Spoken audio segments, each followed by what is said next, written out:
Conhecida como a Pérola da Ásia, esta cidade-estado de apenas 5,6 milhões de habitantes é hoje um dos maiores centros financeiros do mundo, o lugar que produz mais milionários e o mais caro de se viver, segundo um estudo da Economist Intelligence Unit, unidade de inteligência da revista britânica Economist. Depois de deixar para trás o domínio britânico e conseguir a independência da Malásia em 1965, Singapura se tornou um estado autônomo liderado por Lee Kuan Yew. Ele elaborou um extenso programa de reformas para tirar Singapura do que descreveu como o buraco negro da miséria e da degradação e transformá-la em um país industrializado e moderno, sob um modelo capitalista com controle estatal rígido. Singapura tem uma localização estratégica, na área mais populosa e que mais cresce no mundo, diz Linda Lim, professora especializada em economia política no sudeste da Ásia, na Universidade de Michigan, nos Estados Unidos.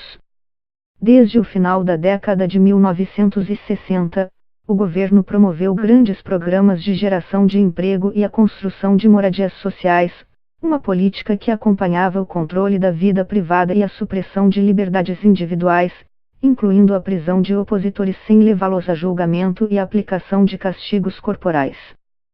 Com o passar do tempo, o país impressionou o mundo com seus altos níveis de educação, saúde e competitividade econômica, ao mesmo tempo em que atacava a corrupção, considerada uma doença endêmica na antiga colônia.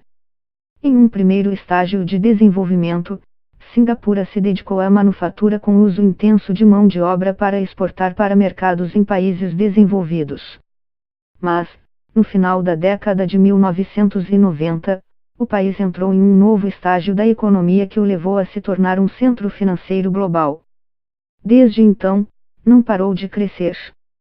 Paralelamente, Singapura deu generosos incentivos aos investidores estrangeiros para que se instalassem no país, acrescenta Lim, além de permitir o livre fluxo de capital e assinou importantes acordos de livre comércio com os Estados Unidos, a China, a Associação das Nações do Sudeste Asiático e a União Europeia.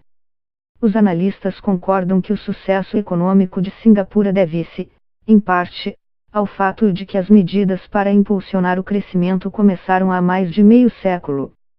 O governo implementou uma série de políticas no início da era da independência para apoiar indústrias fundamentais, explica Joshua Kurlantzick, pesquisador do Centro de Estudos Americano Council on Foreign Relations.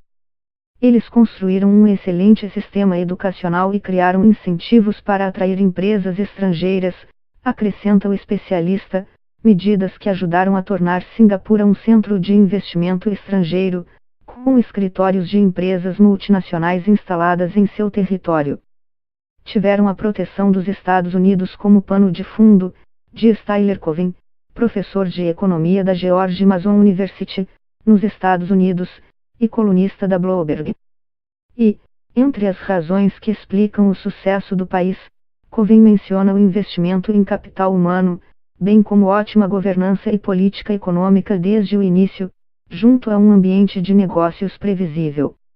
O baixo crescimento de sua produtividade, o rápido envelhecimento da população e a alta desigualdade são três das chaves que a ilha terá que superar.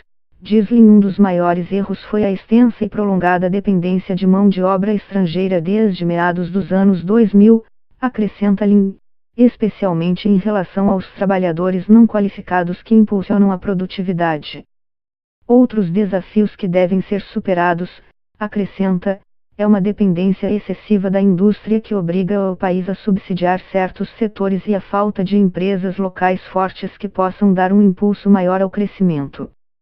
Com expansão de 3,3% em 2018, o Banco Central do país alertou que, nos próximos meses, a economia provavelmente será afetada pela guerra comercial entre a China e os Estados Unidos. Assim, enquanto Pequim continua no caminho da desaceleração econômica, Singapura está cada vez mais exposta às nuvens de tempestade que assombram o gigante asiático.